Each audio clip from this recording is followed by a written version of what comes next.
तो हेलो दोस्तों, इस वीडियो में हम एग्रीकल्चर फाइनेंस के बारे में पढ़ने वाले हैं। मतलब कि एग्रीकल्चर फाइनेंस होता क्या है, उसकी सिग्निफिकेंस क्या है और उसका नेचर एंड स्कोप क्या है। तो चलिए वीडियो स्टार्ट करते हैं। सबसे पहले डेफिनेशन से स्टार्ट करेंगे कि एग्रीकल्चर फाइनेंस का डेफिनेशन क्या होता है। तो सिंपल टर्म्स में समझें तो it is a branch of agriculture science, agriculture economics. It is a branch of agricultural economics which deals with financial resources. किसके साथ डील करती है? Financial resources of individual farm unit. आपको दो चीज़ें याद रखिए इसमें, financial resources, individual farm unit. Agriculture finance agriculture economics की एवं शाखा है, वह ब्रांच है जो कि फाइनेंशियल रिसोर्सेज के साथ डील करती है। किसके financial resources? Individual farm unit के। अब इसको याद करने का सही तरीका क्या है मैं बता रहा हूँ आपको। आप ये तो याद करते होंगे कि it is a branch of agriculture science, it is a branch of agriculture economics. तो ये याद कर लीजिए, it is a branch of agricultural economics which deals with, इतना जल्दी याद हो जाता है। इसके बाद फाइनेंस है तो किसके साथ डील करेगा? फाइनेंशियल रिसोर्सेज के साथ। फाइनेंस है तो फाइनेंशियल रिसोर्सेज। उसके बाद एग्रीकल्चर है तो ऑफ इंडिविजुअल फार्म यूनिट। एक इंडिविजुअल जैसे फार्म यूनिट है, इसके अंदर प्रोडक्शन मतलब प्लांटिंग से लेके प्रोडक्शन, हार्वेस्टिंग, सब कुछ को लेके जो भी रिसोर्सेज लगती हैं, जो भी इकोनॉमिक्स का काम होता है, सब का सब किसके अंदर आती हैं? एग्रीकल्चर फाइनेंस के अंदर। तो ये हो गया इसका डेफिनेशन कि एग्रीकल्चर फाइनेंस जो है एग्रीकल्चर इकोनॉमिक्स का वह शाखा है जो कि फाइनेंशियल रिसोर्सेज के साथ डील करती है। किसके financial resources? Individual farm unit के। फिर इसका सिग्निफिकेंस क्या है, इसका इंपॉर्टेंस क्या है? तो सबसे पहला है कैपिटल एक्सेस। इसका मतलब ये है कि एग्रीकल्चर फाइनेंस के थ्रू जो किसान है, जो फार्मर है, वो कैपिटल एक्सेस कर सकता है। किसके किसके लिए? मान लीजिए उसको फर्टिलाइजर खरीदना है, मान लीजिए उसको सीड्स खरीदने हैं प्रोडक्शन के लिए, तो कैपिटल एक्सेस ले सकता है। सेकेंड है रिस्क मैनेजमेंट।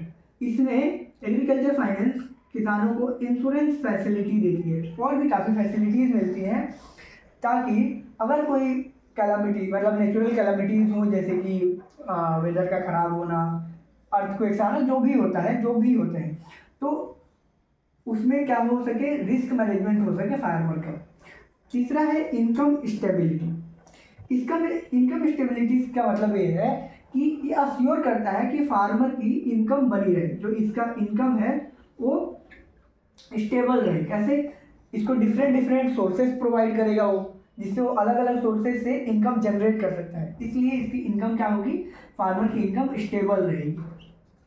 फिर नेक्स्ट है टेक्नोलॉजी अडॉप्शन। अगर कोई फार्मर, जैसे कि आप एक फार्मर हैं, अज्यूम कीजिए आप एक फार्मर हैं, आपको अपने फील्ड में कोई नई टेक्नोलॉजी लानी है, जैसे कि मान लीजिए आपको हाइड्रोफोनिक्स लगाना है, तो उसके लिए जो पैसा खर्चा होगा वो कौन देगा? अगर आपके पास नहीं है तो एग्रीकल्चर फाइनेंस से आपको लोन लेना पड़ेगा।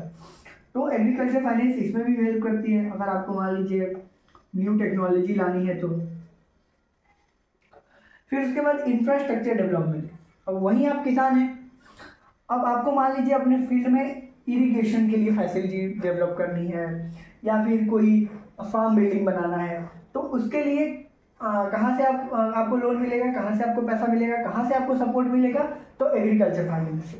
ठीक है, तो इसमें आएगा फूड सिक्योरिटी। ये जो एग्रीकल्चर फाइनेंस है ग्लोबल फूड सिक्योरिटी को भी क्या बोलते हैं, मैटर करती है, मतलब उसको इन्हांस इफेक्ट करती है। कैसे इफेक्ट करती है कि हर एक किसान मतलब मोस्टली किसान लोन लेते हैं क्रॉप को उगाने के लिए।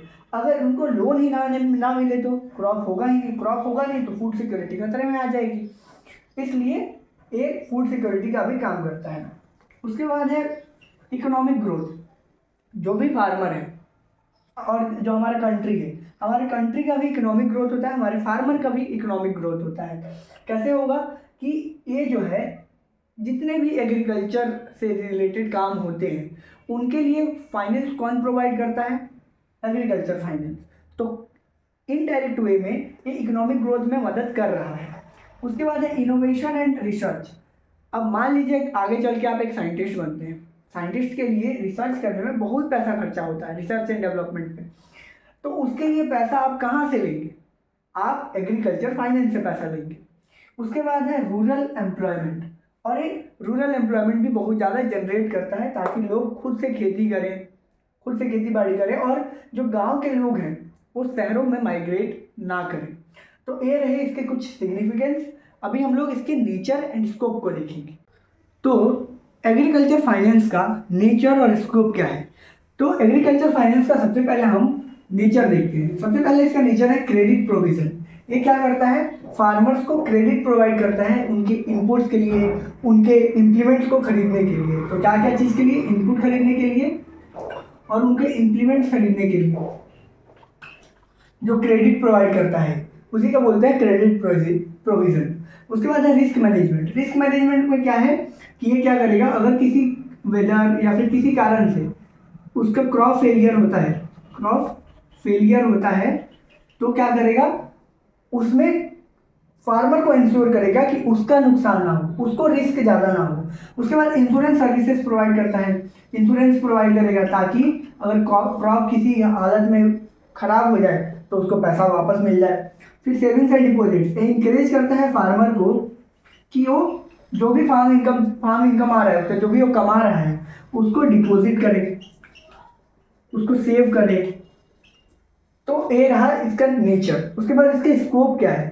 तो इसका स्कोप है रूरल क्रेडिट प्रॉब्लम्स। मतलब सबसे पहला स्कोप ये है कि गांव में आज भी आप देखेंगे कि जो क्रेडिट प्रॉब्लम है बहुत ज़्यादा है। आज भी ज़्यादातर किसान जो भी ट्रेडर्स होते हैं, जो भी ज़मींदार होते हैं, उनसे ज़्यादातर लोन लेते हैं। क्यों ऐसा करते हैं? क्योंकि क्रेडिट प्रॉब्लम बहुत ज़्यादा है। इंस्टीट्यूशनल जो सोर्सेज हैं वो ईजिली अवेलेबल नहीं है गाँव में आज भी। फिर सेकेंड है फार्म प्रॉफिट।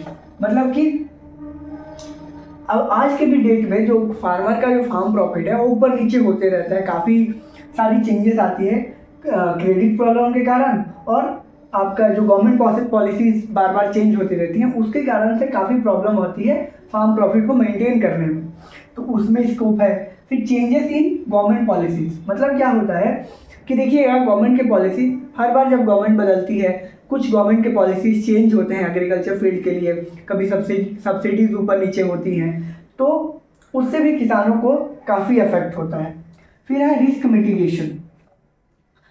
आज भी किसान जब भी क्रॉप लगाता है तो उसको काफ़ी डर रहता है, रिस्क रहता है कि क्रॉप सक्सेसफुल होगा कि नहीं होगा।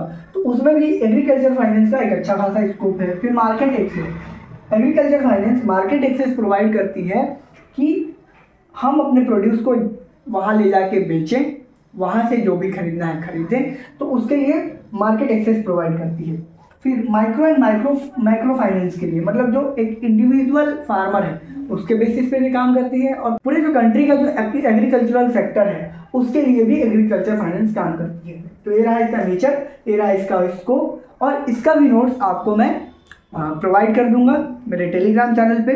तो मुझसे वहाँ ज़रूर जुड़ जाइएगा। अगर वीडियो अच्छा लगा हो तो वीडियो को लाइक ज़रूर कीजिएगा और चैनल को ज़रूर सब्सक्राइब कर दीजिएगा।